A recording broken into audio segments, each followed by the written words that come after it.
Hello everyone, welcome to out of home. এখন আমরা আছি সমতল ভূমিতে। একটু পরেই শুরু হতে যাচ্ছে পাহাড়ি পথ।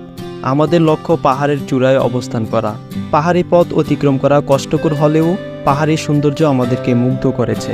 কি সুন্দর পরিবেশ, সবুজের সজীবতা, পাহাড়ের বিশালতা, এজন্য এক অপার সৌন্দর্যে ঘেরা।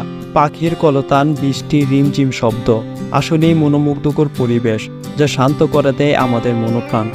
বর্তমানে আমরা অবস্থান করেছি চট্টগ্রাম বিশ্ববিদ্যালয়ের সবুজে মোড়ানো নীলা পাহাড়ে।